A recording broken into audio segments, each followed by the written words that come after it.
Before we break down the latest Titans injury news coming out of today's training camp practice, we are in a like battle again this month with Ravens Rundown. Now, I'm not going to lie to you. We will be at a disadvantage for this, but I think we have what it takes to pull out an upset victory. So like today's video and everyone you see here on the channel.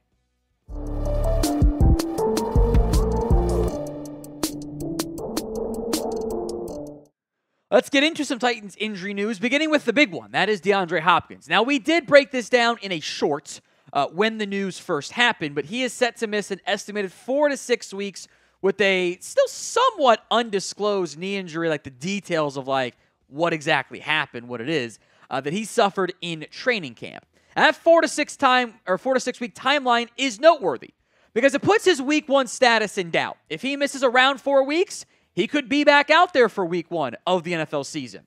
If it's more like 6 weeks, he's not going to be out there.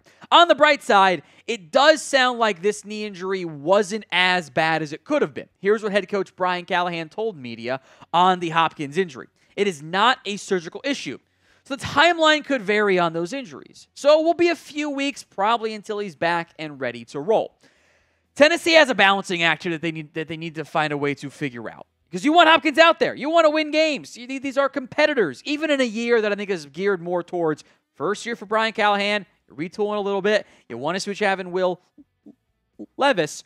You'd almost rather not have Hopkins for 2 weeks to begin the year, as an extreme example, as opposed to having him back for the first month and he's not quite right and he never recovers and then he gets shut down early and now you're not really seeing what you have in Levis as the season goes on, knowing with a new coaching staff, it's going to take time overall to adjust to things. Tennessee does have options in the meantime at wide receiver. Calvin Ridley, who has had a great training camp by all accounts, is in line to be wide receiver 1. Tyler Boyd is a slot receiver. That opens up the number 2 job, at least for this next month or so of training camp. That could be Treylon Burks.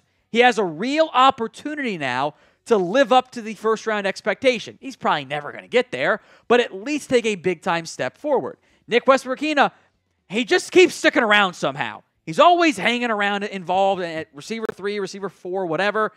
And there are other receivers. Maybe Kyle Phillips flashes some in the slot. Quan Jackson, Mason Kinsey. There's pieces on this team that the bright side of the Hopkins injury, now they get more reps, more chances to showcase what they are able to do. But it is a question mark for week 1. So prediction time at the pin comment of today's show. Will DeAndre Hopkins play in week 1? Y for yes, N for no. I'm going to preface a point here as we get to do Jamal Adams stuff. This is all speculation, okay? But Jamal Adams has not been at an open Titans training camp practice since Tuesday. Now, the team has cited rest for all of those. I will make note, not every practice is open to the public and to media. Some of them are closed, whatever. But this does bring up alarm bells for me. We're 3 open practices, several days, and Adams has not been out there at all. That's a lot of rest for a new player. That's kind of interesting to me. Now, look, Brian Callahan has been a lot more open with injuries than Mike Vrabel ever was. And that's intentional on his part. But coaches are a paranoid bunch. And if they don't have to release information, or if they don't want to release information, they don't have to because there's no injury reports here.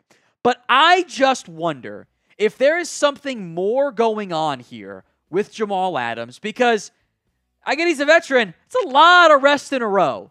Like the odds of him, he just wasn't out there again, but he bats back open practice today, wasn't out there. I just wonder if there's more than just rest going on with Adams.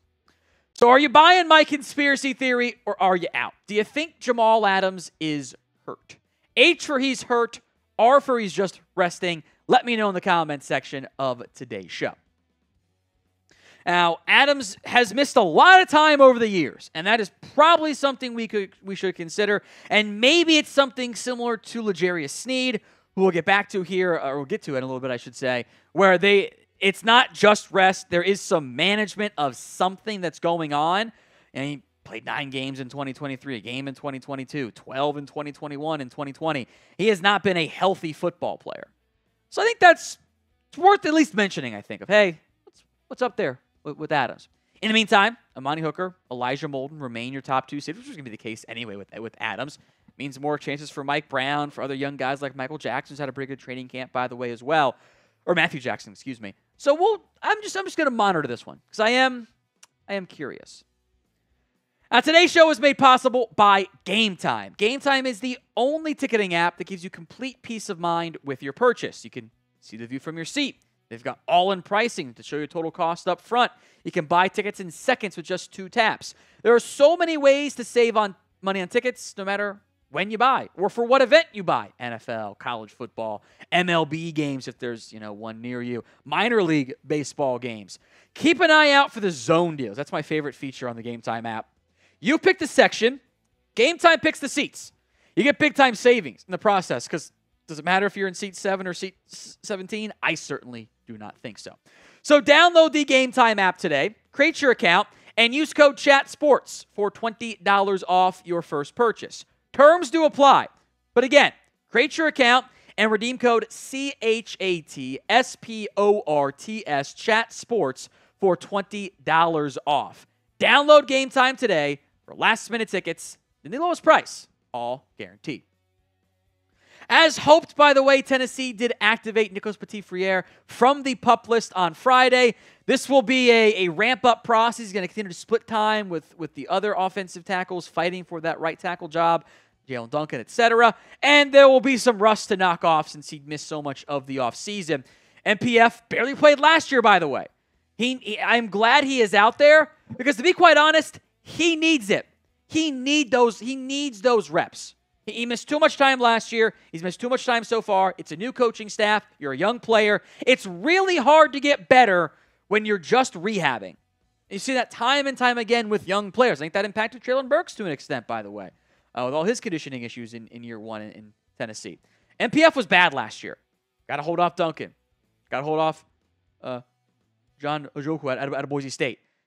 Dark horse of Christian Watson, or Jerron Christian, Leroy Watson. That is a battle at right tackle that probably won't be sorted out until probably a month, give or take. But if back out there, maybe give him some time in week 1 of the preseason too. So does Nicholas Petit-Frere win that starting job at right tackle? S for he's going to start. B for he will be the backup. Let's talk Chidobe Awuzie here. Brian Callahan said there was no timeline for Awuzie's return from his calf injury. That's okay, I guess. I appreciate the update there. All about focusing on getting him good to go for the regular season. Because Awuzie is an injury-prone player. We have to say it at this point. He missed time in 2023. He played half the season in 2022. He missed time in 2021. He played half the season in 2020. The reality is for Awuzie, he's good when he's out there. He just ain't consistently out there. So managing him when you've got other cornerback injuries, by the way, that we will get to here in a little bit, is noteworthy because Caleb Farley is also banged up right now. Farley was held out of practice after leaving yesterday. That's on Saturday he left with hamstring tightness. Now, sounds minor, but I get worried about Caleb Farley in particular. It is a very talented football player. Always has. I loved him at Virginia Tech. It was a gamble coming out of the draft because of all the injury stuff. Unfortunately for Caleb Farley, who I still want to believe in, do you guys remember the guy from SpongeBob who every day breaks his bones and is made of paper bones and or glass bones and paper skin? That's kind of Caleb Farley. He has missed a ton of time with injuries. So on one hand, it means you got to be cautious with the hamstring. On the other hand, it's not good for it to appear again. Now, we are approaching 9,500 subscribers here at Titans today. So if you haven't already, join us. Hit that sub button so you don't miss out. Let's talk L'Jarius Sneed. He again missed open practice. The Titans, that knee issue, I'm not even going to call it an injury, continues to be a problem for him. He didn't miss much time last year in 2022 either with the Chiefs before Tennessee traded for him. But this is clearly something they're going to deal with and fight through and manage for the season at least. Hopefully it's just August and come September he's fine. I think there's going to be a lot of veteran rest days. I am going to put my trust in the coaching staff to have a plan for Sneed and others, but it's a banged-up cornerback room, folks. Awuzie's out. Sneed's missed time. Now Farley's banged up. Leaves Roger McCreary, Trey Avery, and Jarvis Brownlee Jr., who we'll get to in a second, by the way, which is not a good sign, as your top corners. Gabe Judy-Lawley's has been able to flash some as well, but guys got to be healthy out there. So what is your concern level over the cornerback room and all of the injuries it's faced? Scale it for me from 1 to 10 in the comments section. All right, Jarvis Brownlee here. He has a blister that kept him limited at Sunday's practice per head coach Brian Callahan. Missed the final team period. He'll be fine. It's a minor issue. They'll work through it there and make sure it doesn't, become more painful than it needs to be. But he'll be just fine for a very promising young draft pick for Tennessee.